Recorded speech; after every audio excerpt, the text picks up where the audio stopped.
in some languages, the language like Malayalam or Bengali, it's very gender neutral. So there is no striling and pulling, in that language.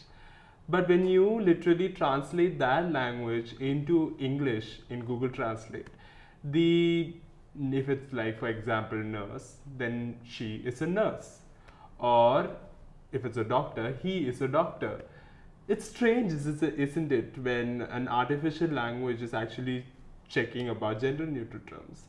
Now, Indie Kutis and Kutins, welcome to Chaya with Maya, and I have with me the fabulous Zen. So, Zen, now I know that you are a fabulous makeup artist and you beat this lovely face. You're and too you kind.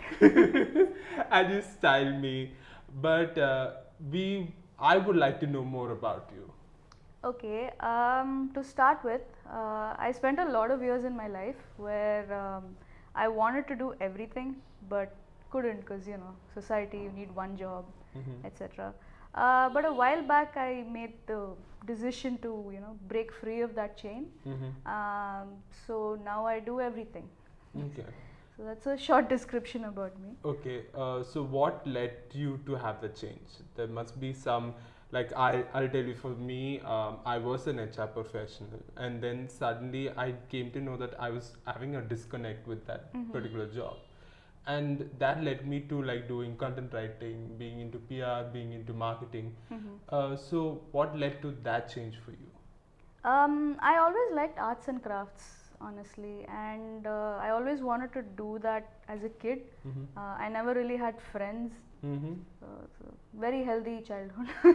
But so growing up, I was always like cutting things, sticking things together, making clothes and stuff. And as I grew up, I stopped doing that. And one day I realized I wanted to continue doing that. Okay. So now I do arts and crafts with human beings instead of toys. Now the fundamental question, what kind of chai do you like? I like spilt chai. So you like to spill chai all over the carpet? I like when other people spill chai and I can just watch. Watch. I'm very safe and politically correct that way. So now that you said a different type of the way you spill chai, whatever, are you quirky as a person?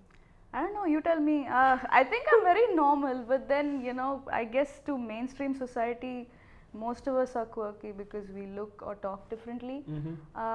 Maybe with that context, I could be quirky, but I'm a very normal human. Yes. I mean, we all are normal humans. So that we always have that quirky side. That's true. So did this quirky side come to you when you were young, or did it come to you when you were...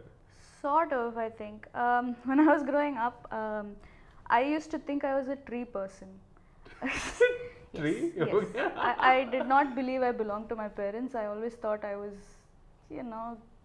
somehow disconnected with human beings somehow. And we always had a forest behind our native place in Kerala. So I would always spend my time with trees, doing weird stuff. So I guess that's weird, and that whenever I would tell people about it, they would be like, okay. I think I relate to you because I've also grew up in Kerala, of course, but like this whole, whenever I hear about Kerala, the first thing that comes is the greenery and forest and different kinds of... It gets to you, right? It's in your system. It's in our system. Then that kind of environment is never like replaceable. Exactly. Like how we have right now these buildings and all of that.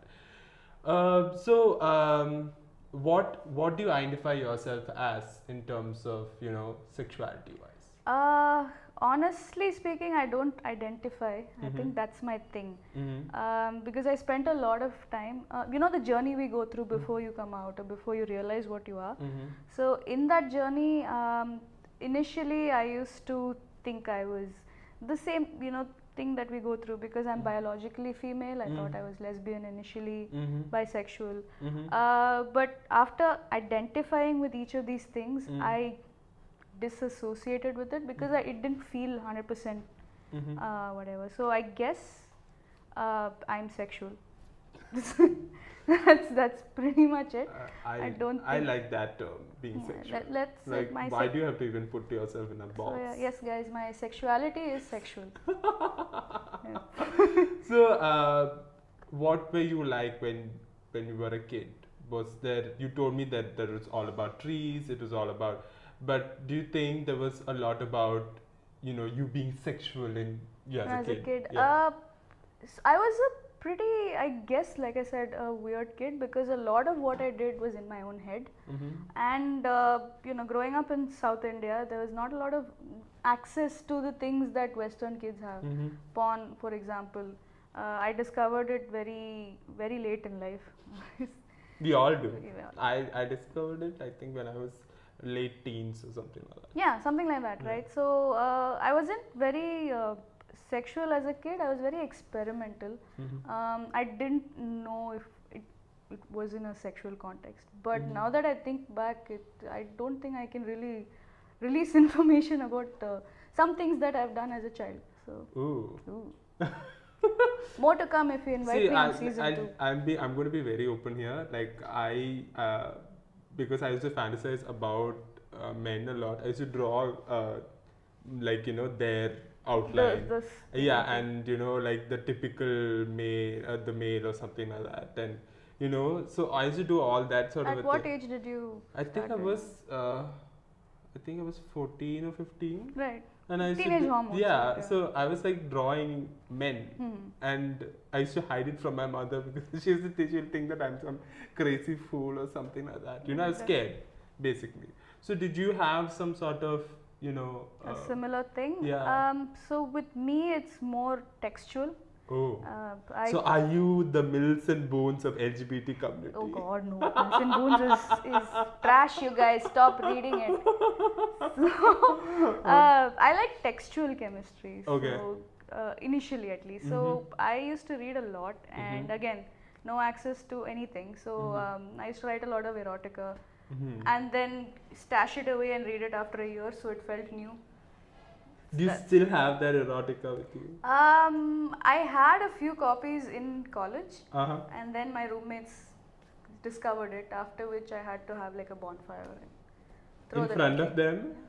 Why not? So they made fun of you because of you had... Oh no, they tried to read it, but then again the contents of which I'm not very proud of. So I didn't want anybody to read that. It was pretty personal. Personal. So what if your roommates didn't find it? Would you still be having it now? Yeah, because if I still had it, I maybe would have released it now under a pseudonym or something, like. I think Why you still not? can do it. I know. I'm working on something now actually, but it's in a very nascent stage. Right. Now that I'm a little more liberated in terms of the whole hang up about sex, people don't even say it without flinching. So now that that's not a thing anymore, I'm a little more mentally free to think and in that respect and open myself up creatively. So Okay, let's see, that's great. 2018. Now that you said, you actually found porn really late in life, like even I did. So, would it be okay if you say that porn would be okay for teenagers at the right amount of age? I wouldn't say that because why would you have something handed to you when you're young? You need to experiment and figure it out, right? Right. It's like telling somebody this is how things are done. I don't think teenagers should get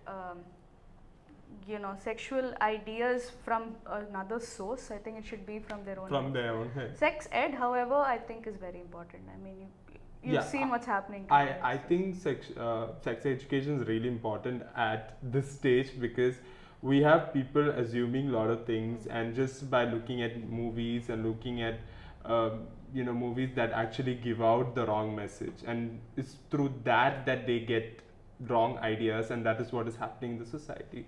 So I think sex education is really important from school level, and not just like, okay, let's just have a biology class and just explain the human anatomy and that's it. Oh, End of it. Okay. So coming back, what was your first sexual awakening? Do you really want to know? Yes, I want to know. I keep telling people my sexual awakening. I think you should tell also. All right. Do you remember The Lion King, the movie? Yes, I know the Lion King. There is a scene when Simba grows up, Uh-huh. right? And they're tumbling in the wild with You- Simba and Nala, right? Nala, right? So, So can you feel the love tonight, basically? not really. There is that scene where Nala looks up at Simba romantically, Yes. all that stuff. So I had the hots for Nala and Simba, which is when I started getting Together? confused. Yeah. Like, oh, this is nice. Oh, okay. You know, so I guess that's I like the sexual awakening actually, because I was like, oh, look at the way they both are looking at each other. What So was yours, sweet. since you asked me? I keep saying that there were 3 men in my life, and that was Akshay Kumar, Akshay Khanna, and Sonu Shetty. Ah. They were my sexual awakening. Were the 3 men in your life all at the same time? Yes, because and then I Why think Miss I Ma? went mental after Dhaadkan came out. I was like, Oh God, yes. I was like, how could Shilpa Shetty choose men like this? I would have The been like, toughest choice you know, I would ever. have been like, you know, take both of them. You know, that would have been my thing. Miss Maya is not your regular mother of illusions, ladies and gentlemen. I'm like one of those women who has a rich husband and 5 boyfriends on the side. Why only 5? For now. For now, yes. Yeah. Of course. One must work also. Yes.